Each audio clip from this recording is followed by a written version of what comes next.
Welcome, IT changemakers, to the DEX Show with Tim Flower and Tom McGraw. Let's get into it. Hello, changemakers. Welcome to the DEX Show's show within a show, Reality Bytes, where we bring together the two halves of the DEX industry's brain to better analyze some of the bigger stories of the day.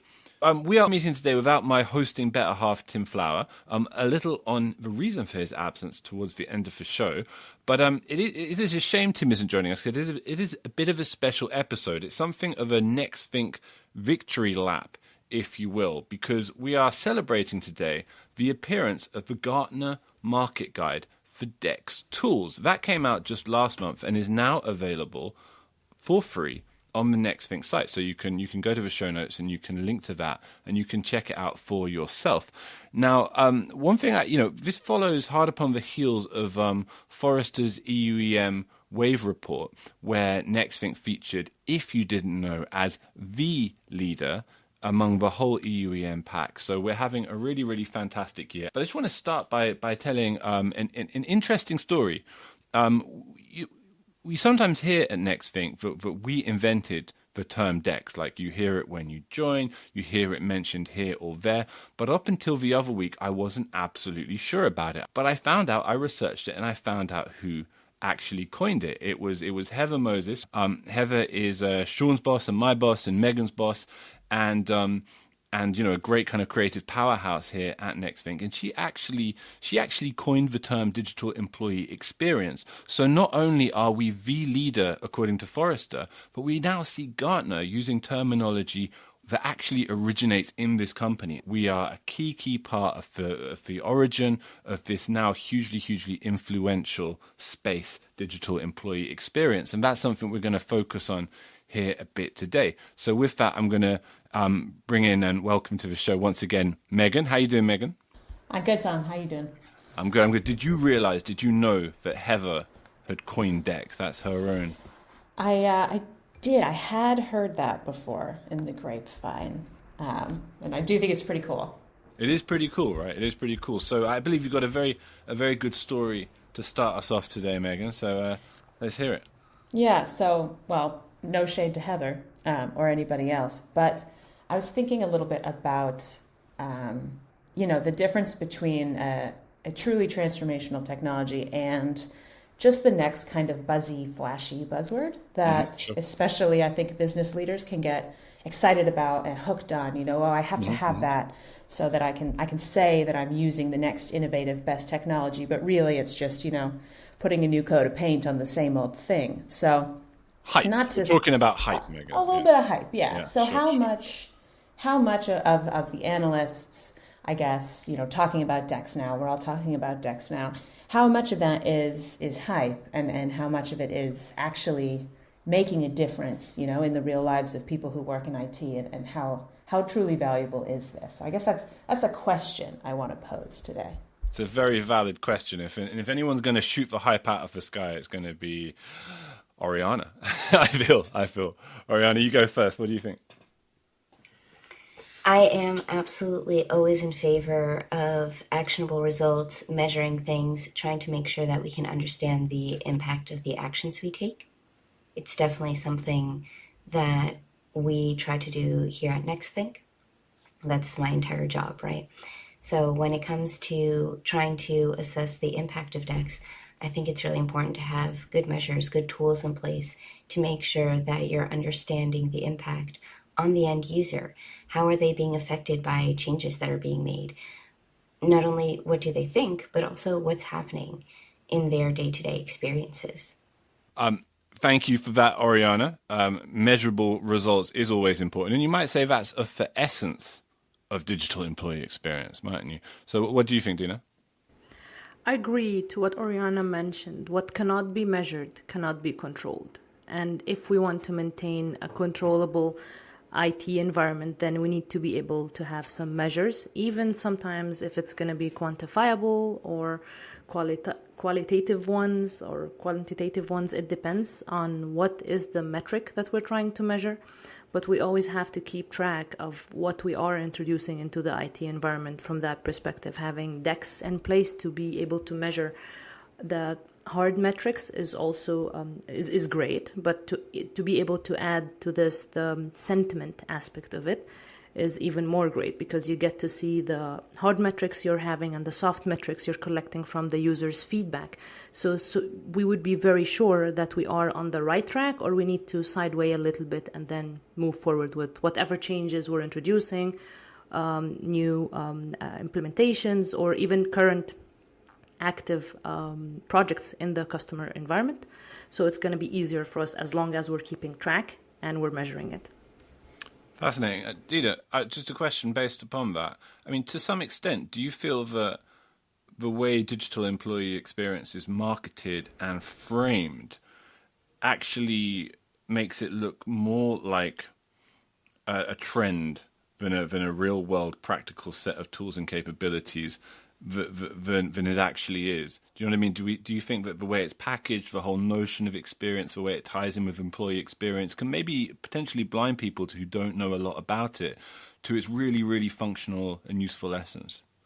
It's catchy at first, like transformation or digital transformation was a few years back. People were like, I'm just going to implement that change. I'm going to go ahead with it because it's a security compliance aspect. Otherwise, they don't think, why do they have to implement what they want to implement? This was like the magic keyword to push a change into the environment. But having it like a trend right now, I think it's catchy. It makes people more attracted to actually looking into what is DEX, how it is going to be happening, and with the whole XLAs in place, SLAs going away, or really not going away. You have to have both in the same time, the SLAs and the XLAs.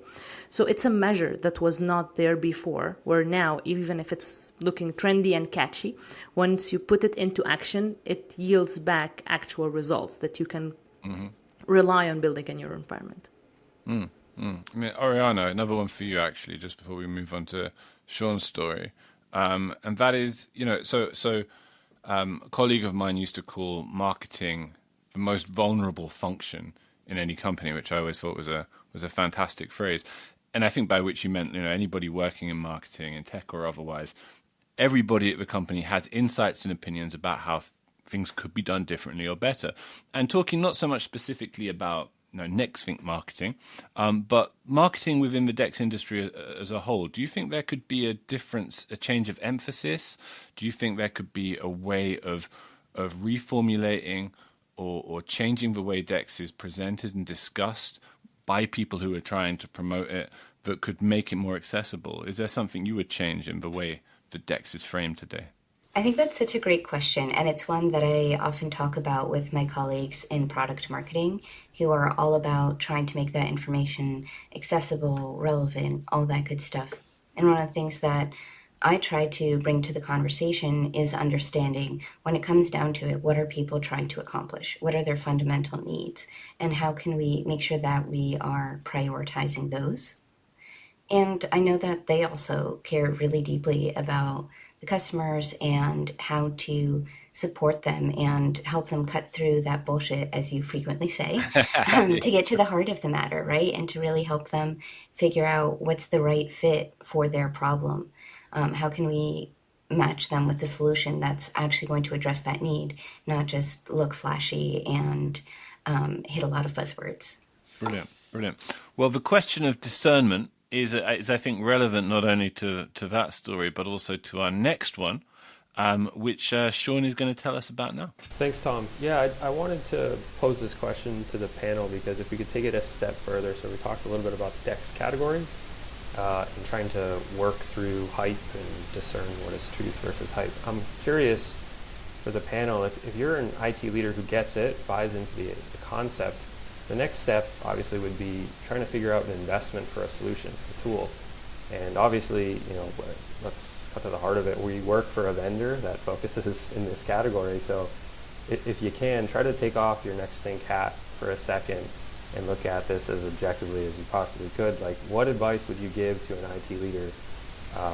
What should they consider when making an investment in a DEX solution? So when we're thinking from the user perspective, and it's easy for me to do that. I was a user of NextThink as a product at some point in life.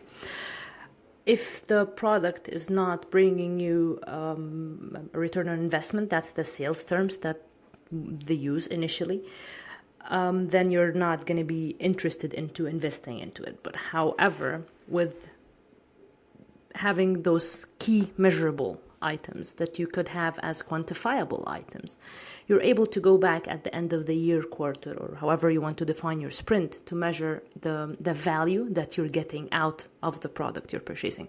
So if you're able to influence the decision making into putting an application in place or a solution in place that will be ideally solving an issue, and then you see after a while that you're investing so much in that application and the return of it is not so great because it's impacting the user experience.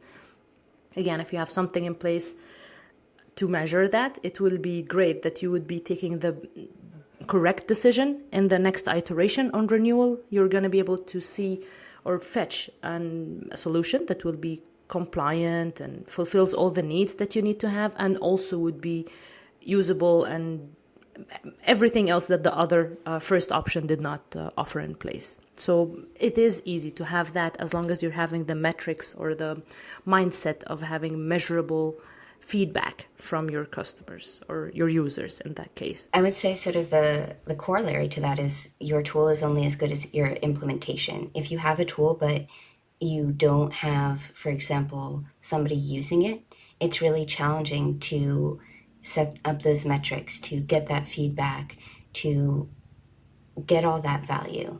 And I think that's one of the really big challenges that our customers face, is modernizing their IT infrastructure to really prioritize DEX as a long-term solution, a proactive solution.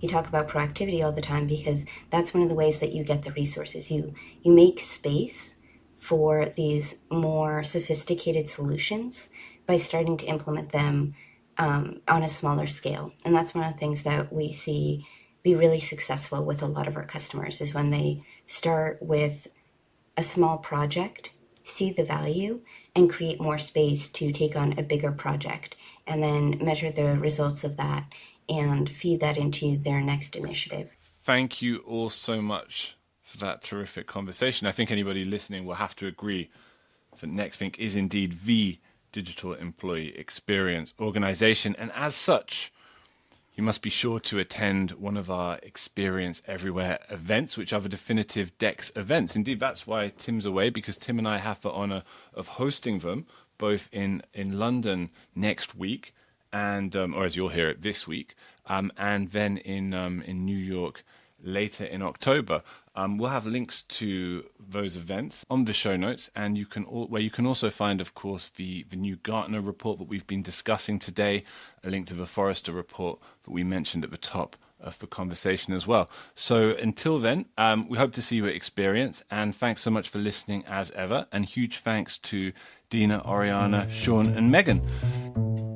To make sure that you never miss an episode, subscribe to the show in Apple Podcasts, Spotify, or your favorite podcast player. And if you're listening on Apple Podcasts, make sure to leave a rating of the show. Just tap the number of stars you think the podcast deserves. If you'd like to learn more about how NextThink can help you improve your digital employee experience, head over to nextthink.com. Thank you so much for listening. Until next time.